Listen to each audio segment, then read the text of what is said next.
भांडणं करत होती. तर माझी आई एकटीला बघून, माझी आई आणि माझी बहिणीला दोघींना बघून नाही का, तर त्याच्यामुळे त्यांना सगळ्यांना बोलून माझ्या आईला मारलं, माझ्या आईचा हात तोडलं. तर इथं आम्ही पोलीस कंप्लेंट करायला आलतो. आम्ही घेतलं होतं, काल पकडलं नाही त्यांना आणि आज आलते इथं येऊन नाही का, मग ते पैसे भरून इथं पोलीस स्टेशनमध्ये आणि ते सोडून गेले ते. इथं तळेगाव दाभाडेवरनं बोलतोय दादा. तळेगाव कुठलं, नाशिक? नाही, इथं आपलं तळेगाव दाभाडे. दाभाडे? हां, दाभाडे, तळेगाव दाभाडे. बरं बरं, बोला. हा, हे इथं आमचं जरा मॅटर झालतं एक. आपलं म्हणजे आमची मावशी आहे बरं बरं. आणि ती आई आहे. ते दोघी भांडणं करत होती. तर माझी आई एकटीला बघून, माझी आई आणि माझी बहिणीला दोघींना बघून नाही का, ते माझ्या मावशीने त्यांच्या जावईंना, मावशीचे पोरगी आहेत ना, त्यांचे जावई वगैरे इथलेच आहेत ते प्रॉपर. हां, तर त्याच्यामुळे त्यांना सगळ्यांना बोलून माझ्या आईला मारलं, माझ्या आईचा हात तोडलं. ही घटना झाली हात तोडलं का? हात तोडलं, हात मोडलं होतं. अच्छा. आणि ही घटना झाली परवा. बर. तर इथं आम्ही पोलीस कंप्लेंट करायला आलतो आम्ही. हां, आवाज येत नाही तुमचा. काय हॅलो. बोलला आम्हाला, ठीक आहे आम्ही कंप्लेंट घेतो म्हणून घेतलं आणि त्यांना घेतलं होतं. काल पकडलं नाही त्यांना आणि आज सकाळी नाही का, माझा भाऊ नाही का त्यांच्या घरी झोपला होता रात्री.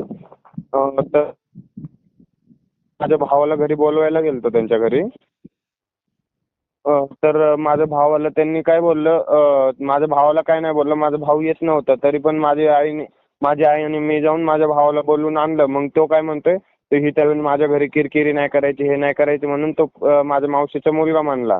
आणि तेवढ्यात मी 122ला कॉल केला. तर ते पोलीस आले, येऊन बोलले आणि मग आता ते सगळे आलते इथं येऊन नाही का, मग ते पैसे भरून इथं पोलीस स्टेशनमध्ये आणि ते सोडून गेले ते. बर बर, सोडून गेले का? हां, सोडून गेले. बर बर. तुमचं वय किती आहे दादा? माझं वय 18 आहे दादा आता. 18. आणि तुमच्या भावाचं? माझ्या भावाचं आहे एक 15-16. बर बर. तुमच्या घरचे काय बोलले नाही का? आमच्या घरचे नाही का, आता माझी आई आली होती. आई आणि मी दोघं बोलवायला गेलतो त्यांच्या घरी. माझा भाऊ त्यांच्या घरी झोपला होता म्हणून. बरोबर. आता मला सांग, हात तोडण्याचं कारण काय म्हणजे मेन? हात तोडण्याचं कारण काय म्हणजे ते सगळे, माझी आई एकटी दोघी होती ना, माझी मावशी, माझ्या बहिणीचं लग्न करायचंय आम्हाला दुसरीकडे, आम्ही लग्न लावलेलं आहे ऑलरेडी. हां, तर नाही का ते काय म्हणत होते, आम्हाला लग्न लावलंय तरी पण माझी मावशी म्हणते एक पोरगा दुसरा आहे, एक पोरगा इकडचा आहे, तो इकडं लग्न करायचं म्हणून माझी मावशी त्याच्यासोबत लग्न करायचं, दुसऱ्या सोबत नाही लग्न करायचं म्हणून माझी मावशी म्हणते. बर बर. हां, मग आम्ही म्हणतोय आमची मर्जी, आमच्या बहिणीची जिथं इच्छा असेल तिथं करणार ना माझी बहीण लग्न. त्यांचं थोडी ऐकून करणार. हां, मग माझी मावशीला आणि माझी मावशी ह्यांना त्यांना सगळ्यांना आमच्या अख्ख्या गावाला बोलतीये फोन करून, ही पोरगी अशी ह्याच्यासोबत झोपली, हे ते म्हणजे रॉंग बोलायला लागली. बारा भानगडी बोलू नको. तुझे घरचे आहेत ना सहमती यामध्ये? हां, माझे घरचे आहे. आम्ही इथं पोलीस स्टेशनला मी काय म्हणतोय, घरच्यांना परत एकदा विचार. हां हां. त्यांचं जर हो असेल तर मग पुढचा मार्ग काढू आपण. पोलीस कंप्लेंट हां, माझी आईच म्हणते, माझी आईच करायला लावली. प्रकरण चालू आहे? तक्रार बिक्रार झाली, ते सोडून गेले पैसे बांधून ते. नाही, कुठल्या पोलीस स्टेशन मध्ये? इथं लिंब फाट्याला नाही का. कुठे? इथं लिंब फाट्याला, तळेगाव दाभाडे लिंब फाटा. असं तिथे का? हां. असं चालतंय. घरच्यांसोबत बोल. कारण मी बोललोय दादा, तेच बोलले, आईनेच करायला लावलं. ऐकून घे. कारण का कोर्ट कचेरी बोललं ना, चांगल्या धूर निघून जातोय.